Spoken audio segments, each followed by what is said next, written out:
route vers la présidentielle, l'interview sur Radio Classique et Public Sénat. Bonjour à tous, nous sommes ravis de vous accueillir. Bonjour Mickaël. Bonjour Guillaume. Bonjour et bienvenue Rachida Dati. Bonjour. Merci d'être sur l'antenne de Radio Classique et de Public Sénat ce matin. Est-ce que vous avez été surprise, qu'on va parler évidemment du débat socialiste tout à l'heure, mais par les déclarations de François Fillon recevant des parlementaires de la Sarthe et leur disant que finalement il avait participé à leur côté à la campagne de 2012 et immédiatement tout le monde extrapole. Ça veut dire que non seulement il va y participer, mais il va se présenter probablement à Paris et peut-être derrière tout ça en 2014 à la mairie. Pas les parlementaires de la Sarthe, monsieur Durand. Il y avait les parlementaires de la Sarthe aussi. Pour l'essentiel, c'était des élus parisiens. Mais moi, tout d'abord, je voudrais dire que ma priorité, c'est d'abord de faire campagne pour Nicolas Sarkozy pour sa réélection pour 2012. Voilà, ma priorité. Voilà ce que je fais régulièrement et toutes les semaines, c'est d'aller partout en France, en province, dans les quartiers populaires, également à Paris, pour effectivement expliquer l'action protectrice de Nicolas Sarkozy vis-à-vis des Français. C'est pour moi extrêmement important pour mon pays, mais également pour les Français. Alors, en ce qui me concerne, moi, je suis maire. Est-ce que vous avez été surprise par cette déclaration? Surprise. Comment vous l'interprétez? Moi, j'interprète rien du tout. Il est juste Premier ministre, et puis ça arrange peut-être son entourage, j'en sais rien, ou ceux qui veulent sauver ou leur rente de situation ou leur peau, j'en sais rien. Je dis simplement que moi, je suis maire du 7e arrondissement. Ouais. Je suis conseiller de Paris. Je souhaite représenter à l'Assemblée nationale, notamment, je dis bien notamment les habitants du 7e arrondissement pour lesquels je travaille, mais alors tous les jours. La deuxième chose, moi vous savez, je ne recherche pas ni une circonscription de confort pour des convenances personnelles. Moi je suis déterminée... Mais comme je suis attentif, je suis là avec mon café, je ne vais même pas le boire. Moi, je suis déterminée à me présenter aux élections législatives en 2012 pour représenter les habitants du 7e arrondissement. Mais est-ce que ça veut dire que vous interprétez ça comme une sorte de désinvestissement du Premier ministre au moment où la bataille fait rage? En creux, vous voulez dire que c'est pas opportun? Vous avez raison, monsieur Durand, de le faire remarquer, c'est peut-être pas très opportun. Je dis simplement de deux choses l'une. Ou François Fillon veut venir à Paris et il veut venir nous aider à conquérir Paris. Alors, il n'y a aucun problème, il y a des circonscriptions à l'Est parisien dont nous avons besoin pour reconquérir Paris, qui ont été perdues sur des divisions à droite. Alors, le courage, le défi serait de reconquérir ces circonscriptions de l'Est parisien. Alors, ça serait un défi à la hauteur du Premier ministre. Enfin, c'est vrai qu'il faut du courage, ça je vous le concède, il faut du courage. Alors, Mickaël Jamès...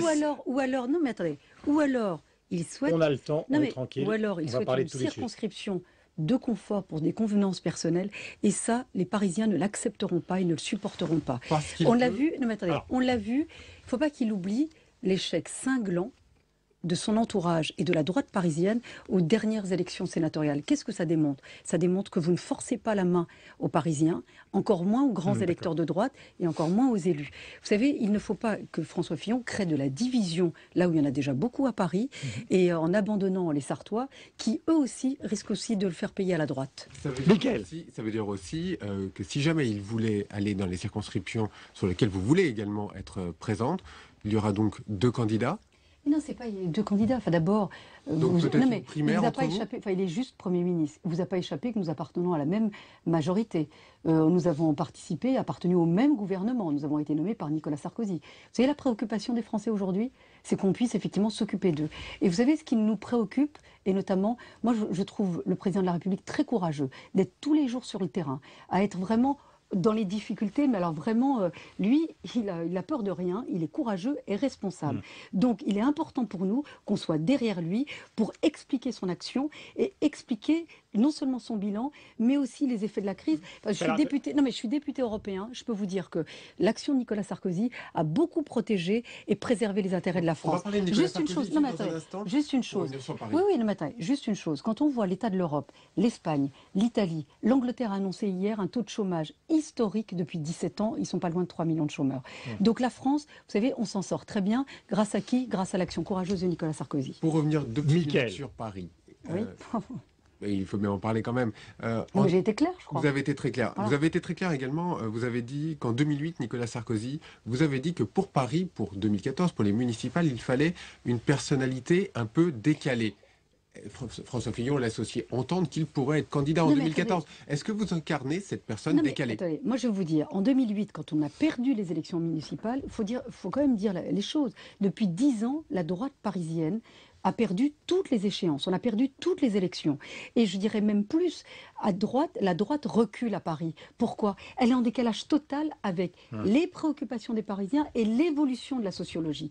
Donc aujourd'hui, il est temps que la droite parisienne et certains élus, et notamment la Fédération de Paris, n'essayent pas de sauvegarder des rentes de situation ou simplement des intérêts personnels, mais simplement qu'on s'occupe des Parisiens. Rachida Dati, vous connaissez évidemment bien l'histoire politique, ça ressemble un peu à ce qui s'est passé avec Jacques Chirac. C'est-à-dire tout d'un coup, à un moment où sa carrière politique était dans l'impasse après avoir été Premier ministre, paf, il se rue sur Paris. Ah non, Jacques Chirac, je reprenais bien l'histoire, Monsieur Durand. Jacques Chirac, qu'est-ce qu'il fait? Il est député de Corrèze et il dit, il y a une action à faire, un territoire à conquérir, c'est Paris. Mais là, il ne peut pas le dire. Non, mais, il ne peut pas le dire étant donné sa situation. Il est Premier ministre en exercice. Ah d'accord, donc c'est un lot de consolation, une planque. Non, c'est la phrase du général de Gaulle. Il y a toujours un moment où il faut se mettre en accord avec ses arrière-pensées. Il laisse, il suggère que... Mais vous savez, on n'arrête pas de dire aux socialistes, rappelez-vous sur le débat avec Martine Aubry, on lui disait il faut qu'elle déclare ses intentions, qu'elle dise...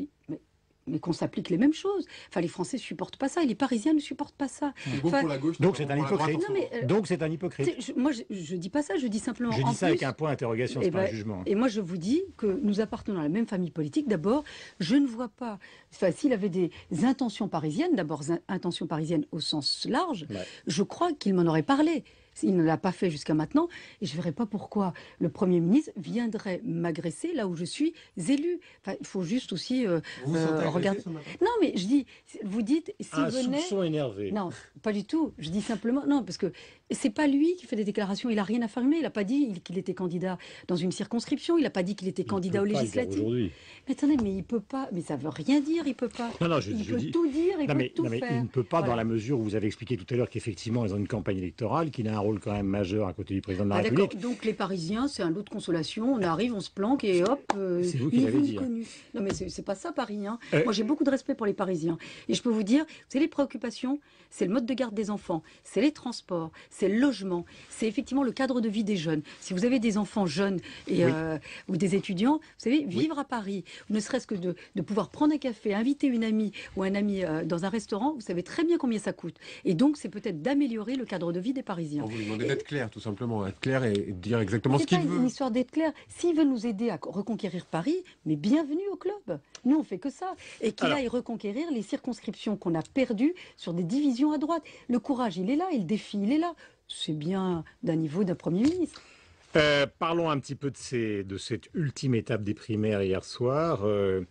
Globalement, qu'est-ce que vous pensez de la séquence en elle-même? Je ne parle pas simplement du débat d'hier soir, c'est-à-dire de ces trois débats, plus celui d'hier soir. Et est-ce que vous considérez que l'UMP, puisqu'on parlait de l'UMP ensemble, a un peu raté le coche dans cette affaire en ne répondant pas vraiment, en étant un peu surpris par ce qui s'est passé? L'engouement, le contenu... Non, mais d'abord, il y a eu, c'est vrai, il y a eu une mobilisation. On ne peut pas, comme ça, balayer d'un revers de main les 2,5 millions de Français qui sont venus, effectivement, pour choisir un candidat de gauche. Mais une fois qu'on a dit ça, on a vu ce qui s'est passé entre les deux tours. Des agressions et d'une violence inouïe entre les candidats et entre les entourages. Donc, classique. Oui, non, mais classique, d'accord. Enfin, sauf que, si vous voulez, maintenant... Enfin, il y a peut-être une overdose aussi un peu de primaire.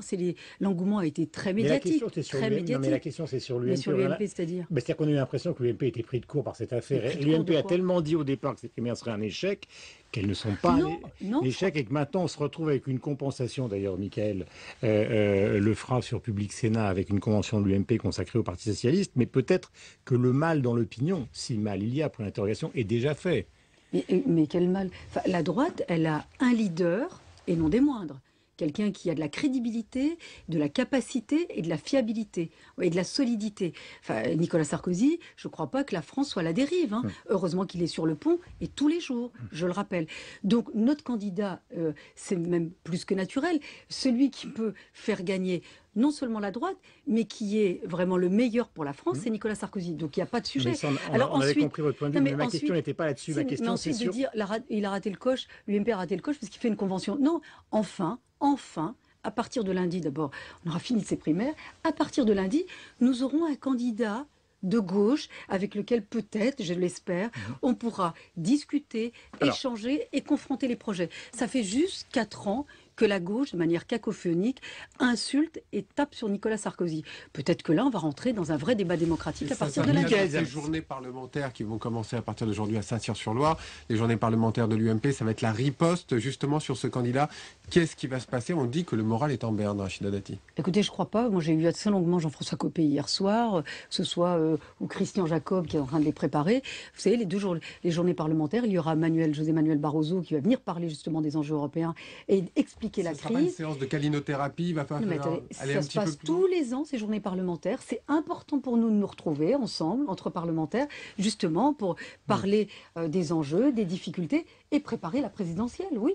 Comme le campus UMP qu'avait organisé Jean-François Copé. Est-ce que vous faites une différence, vous, justement, est-ce que vous sentez, quand vous êtes en campagne, quand vous êtes dans votre arrondissement, est-ce que vous sentez une différence pour vous, de votre point de vue, entre Aubry et Hollande? Alors, dans mon arrondissement, pas vraiment. Mais je vais vous dire, et c'est pas du tout politicien ou pour dégager en touche, si je puis dire.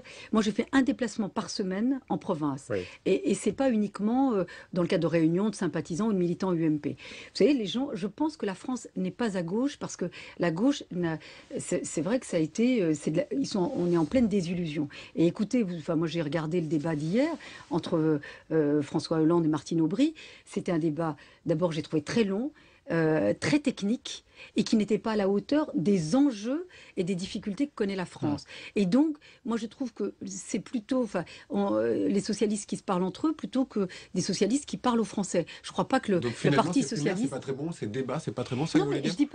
Je dis pas que c'est bon pas, c'est le sujet des sympathisants de gauche et du Parti socialiste. C'est un moyen de choisir. Si vous le voulez pour l'UMP en 2017, ça sera ça aussi. Non mais attendez, c'est inscrit dans les statuts, donc ça sera effectivement le cas. Je dis simplement que là, les primaires, c'est pas forcément se parler entre soi, c'est parler. Mais vous ne faites aucune Français. différence entre l'un ou l'autre. Puisque maintenant vous Monsieur nous expliquez... Durand, moi j'ai écouté très honnêtement. Est-ce que vous avez trouvé des différences notoires? Non mais je vous le dis. Alors trouvez-moi une et j'y réponds. Je n'ai pas trouvé de différence notoire entre ce que propose François Hollande et ce que propose Martine Aubry. Je vais vous dire, les propositions pour l'essentiel, c'est de la dépense publique, augmentation du nombre de postes de fonctionnaires, les policiers, les enseignants, et puis la solution, c'est augmenter les impôts. Et ça, je tiens quand même à le dire parce que on dit on augmente les impôts.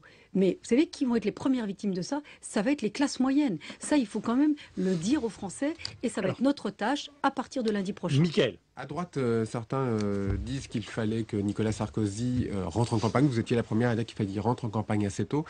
Il l'a fait. J'ai pas dit qu'il fallait qu'il rentre en campagne assez tôt. J'ai dit dès lors on aura effectivement un candidat du Parti socialiste, il ne faudra pas que le président se déclare trop tard. Voilà. Mais si effectivement, je crois que. Mais la Creuse, c'était. Oui, la Creuse. Il a sonné la charge contre la gauche. C'était une entrée en campagne. Il était dimanche à Berlin. La semaine dernière, il a été en Arménie, en Azerbaïdjan. Et dans la Creuse, il est allé faire quoi? Il est allé rencontrer les salariés, les exploitants agricoles pour leur faire une annonce majeure qui est de réduire les coûts et les charges sociales sur le travail. Ça n'a pas empêché de taper un petit peu sur Martine Aubry ou sur François Hollande. Alors, il y a eu ce discours et des journalistes viennent lui poser des questions sur cette obsession que les journalistes ont sur les primaires socialistes. Vous n'allez quand même pas lui reprocher d'y avoir répondu. C'est une entrée en campagne quand même. Parce cette question lui a été posée, semble-t-il. Elle n'a pas été posée. Non, mais je n'y étais pas parce que, semble-t-il, enfin, c'est ce qui s'est écrit dans les journaux, il reprochait à une partie de ses partisans, justement, d'être trop passifs depuis le début de cette opération des primaires. C'était un peu ça qui a été écrit et dit. C'est pas ce que j'ai entendu. Que le président de la République, là où vous avez raison, nous demande de faire la pédagogie de son action et de démontrer qu'il protège et sauvegarde les intérêts des Français, oui, il nous le demande. Vous savez, c'est lui qui a créé le RSA, c'est lui qui a augmenté le minimum vieillesse, c'est lui qui a augmenté la période d'indemnisation pour les chômeurs de longue durée, c'est lui qui a eu l'initiative de la taxe sur les transactions financières. C'est de démontrer qu'effectivement, il est là pour protéger les Français et en particulier les plus vulnérables et les plus modestes. Merci Rachida Dati d'être venue nous voir ce matin en direct sur l'antenne de Radio Classique et du Public Sénat. Vous avez l'air très en forme, Jonathan. Merci Guillaume. Mickaël, bonne journée. On se retrouve évidemment demain.